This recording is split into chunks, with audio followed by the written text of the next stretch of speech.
So I have talked about and hyped up Jarred Vanderbilt a ton on this channel. I mean, even dating back to the offseason, even with As It Stands, my sort of mother channel that spawned this channel, I've talked about the Lakers needing to go get Jarred Vanderbilt and that I really wanted them to push hard for Jarred Vanderbilt. Obviously, it didn't work out early on, but fast forward, and eventually we land Jarred Vanderbilt. And it's because this guy is 23 years old, 23 years old, and might be one of the best, like, hustle defensive players in the league. I mean, his size, his athleticism, his speed, his footworks, everything. This guy is, I've said it countless times, he is the X factor on this Lakers team.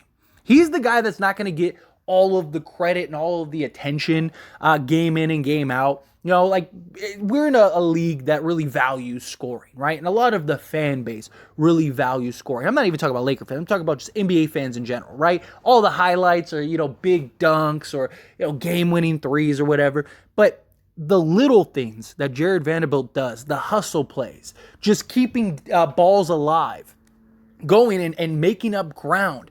I mean, the dude was everywhere this game, everywhere. And he is just, it's remarkable. And look, this is going to be something that I feel like I'm going to make videos once a week on, right? Just Jarred Vanderbilt. And look, I could not talk highly. I love this kind of basketball player. Good hustle, grind, does everything. He can fill up the stat sheet if he needs to, but doesn't care. He just plays the game the right way. He doesn't really make mistakes. He's always there. You can always count on him. He works tough. Like, he's everything you want in that, like, role guy that wins championships. You need a guy like this, a Dennis Rodman type guy, Draymond Green type guy. Those are the guys that really help lead games and make the big game-changing plays. I mean, the third quarter, Jarred Vanderbilt completely changed the tide of the game by himself. He had like 8 straight points in a stretch. He had 8 points, 8 rebounds, and 3 steals in like an 8-minute stretch or a 7-minute stretch in just the third quarter. The guy ended up finishing with 15 points, 17 rebounds, 8 offensive rebounds, 1 assist. He was 1 of 1 from 3 and 4 steals in this game. The guy is just remarkable. The work that he did on Luka Doncic is so impressive. He was 1 of 6 on shots where he was like in front of him. Look, Luka, and this is what I've talked about time and time again. You're never going to stop Luka Doncic. You're never going to stop Kyrie Irving. You're never going to stop Kevin Durant and Paul George and Brandon Ingrams and the scorers of the world, right? You're never going to stop them. It's about making it difficult, making them have to work, and keeping them below their averages and percentages. Because that is usually the difference between you winning and losing a game, right? And Luka, for example, he's like leading the league with 33, almost 34 points per game. We kept him to 26. 26 points. He was 10 of 22 from the field. Kyrie is giving you, what? He's giving you like 25, 26 a game this season. And we kept him to 21, 8 of 22 from the field, 2 of 10 from 3, right? Like, all of this is how you win games. Now, it wasn't the greatest start in the world, right? It wasn't something that I wish we would have performed better. But regardless, we got the win. And at the end of the day, that's all that matters. The Dallas Mavericks shot the lights out. They were like 65% at one point from three-point range. They finished the game 20 of 49. They had 20 made threes. They made like 11 or 12 in the first half. So we did a great job in the second half defensively closing out. But it wasn't even closeouts. We were closing out in the first half. Guys were shots. I mean, they were just hot, right? And we couldn't throw a rock into the ocean early on in that game. I mean, we were terrible. And I mean, we even finished the game terrible. We only shot 18% from 3, 6 of 34. It was a bad offensive game. We won this solely on defense. Solely on our defense. And it was led by Anthony Davis, got to give him credit, but also Jarred Vanderbilt. Jarred Vanderbilt was everywhere. There was literally, I mean, that pass where he picked off, he literally went from the top of the key to close out, to run and hide, to get back in time before the ball came to pick that off and run in and get the layup, right? And then there was a play where he was like It seemed like there was 4 of them. It seemed like he just multiplied into 4 different players where he's on one side of the court, runs to the middle, stops the ball pressure, the guy kicks it out, he comes over, he slips and falls, but just his presence on the closeout caused the guy to pass the ball out. He gets back up to come in and close in on Luka as he's getting the ball, which caused Luka to kick the ball out again. And you're just looking at this guy like, this guy is a real person. This is a real player.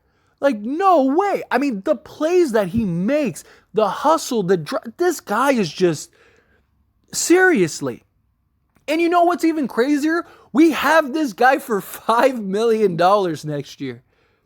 4.6 if you want to be exact. $4.6 million. We're going to pay Jarred Vanderbilt next year. If that is not a home run steal, I don't know what is. This guy might be our 3rd most valuable player. Honestly. Like, I think D'Lo will make the biggest impact. I really do. Like, just because he's already seems comfortable in that 3rd player role. He's going to be the guy that scores a lot because you do need scoring. And his ability to play make, right? It's going to be huge for us. But as far as like pure value, of the grit and grind plays, Jarred Vanderbilt might be the most important. Because you can find other guys to kind of play that 3rd role and be that playmaker. But how many guys in the league can do everything that Jarred Vanderbilt is doing? And he's 23 years old. Hang on, just in case you didn't hear me. 23 years old, Jarred Vanderbilt is. This guy is only going to get better. This guy's young enough to have been drafted this past season. There were guys his age that were drafted this season. And he's only going to improve. He actually has a decent looking shot. He's hit several threes for us this season. You know, I don't think he's ever going to be like a dead-eye lethal shooter, but we don't need him to be. Can he just be like serviceable to where you have to contest him on a regular basis? If he gets anywhere close to like a reliable, consistent 3-point shot, he is going to be terrifying. He might be one of like the best combination guys in the league if that happens. The guy shoots 66% from the field for us for the Lakers, right? He's shooting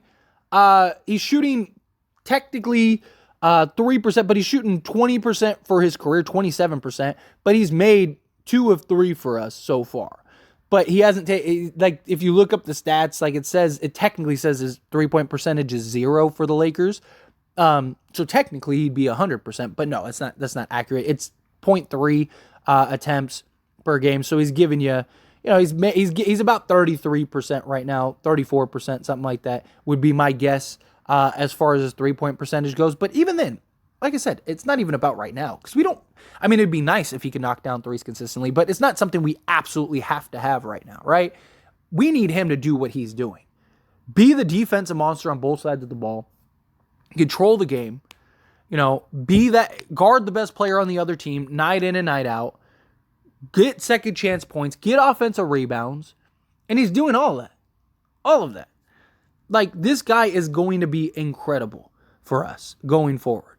And the beauty is he's still young enough and cheap enough to where, like, we can still make moves and make plays and keep him around, which is awesome. I mean, this dude is just, I cannot speak more highly of him. And I've made countless videos, or I'm going to make more. You might get sick of how many times I'm going to talk about Jarred Vanderbilt before this season's over. Because this guy he's just that dude. He is. I don't know how you can not want to talk about him. And I will do a video breakdown of the entirety of the game and all that stuff and give my analysis and stuff. So stay tuned for that. But I had to get this Jarred Vanderbilt video out. I had to. This guy he's so impressive. And it's just scary to think of like how much better he's going to get. If he develops a real offensive game, this guy might be one of the best two-way players in the league. Hands down. I mean, even just a serviceable. He might be one of the best, like, just on-ball team defensive guys. Like, literally. Him and Anthony Davis are menacing on the defensive end. Because you got, and Anthony Davis said it himself. He's like, having a guy like Jarred Vanderbilt's great because I can do more in the paint. I can cover more ground because he has somebody else that can cover just as much ground. It's ridiculous. These two guys are just absolutely menacing. And he just adds so much value and changes the game entirely. He makes the big momentum plays. He makes the big scrappy plays. He's the guy going for the ball, diving on the ground. Like he's everything you need in that type of role guy. That just glue guy. That's what he is. You have LeBron James and Anthony Davis, the absolute superstars. Then you have your 3-point playmaker, third option in D'Lo, and then you have your high volume 3-point shooter, your sort of sniper in Beasley, and you need somebody to tie that all together. That is Jarred Vanderbilt. Jarred Vanderbilt is the piece that ties everything together, and it's so impressive all the things that he is able to do and capable of doing. Like it is. It's incredible. And this guy really has a bright future with this Lakers team. The Lakers better never trade this guy. Unless Giannis becomes available and you could get him next year or something, you do not trade this guy. I'm not trading this guy for Bradley Beal. I'm not trading this guy for Kyrie Irving. I'm not trading this guy for anybody. Like if Trae Young becomes available this offseason and they're like, well, we'll trade you Trae Young for like your 2 firsts, Jarred Vanderbilt and D'Angelo Russell, not hard pass. You could keep Trae Young, right? Like I don't care. You need this guy. This is the guy that is going to help you just tremendously in the playoffs. He is the guy that is going to, again, be the glue guy, do the hustle plays, do the dirty work. You need those guys. You need it. We didn't have a Jarred Vanderbilt in 2020. Imagine how much better we would have been with a guy like this on that roster. That would have been insane. Like, we need Jarred Vanderbilt. But anyway, as always, is a discussion, so I pass the question on to you. Let me know your thoughts and opinions down in the comments below. What do you think of Jarred Vanderbilt? Do you love him? Do you like him? Do you think he's great? Are you excited for his future? However you feel, whatever your thoughts are, I'd love to hear it. Let me know down in the comments.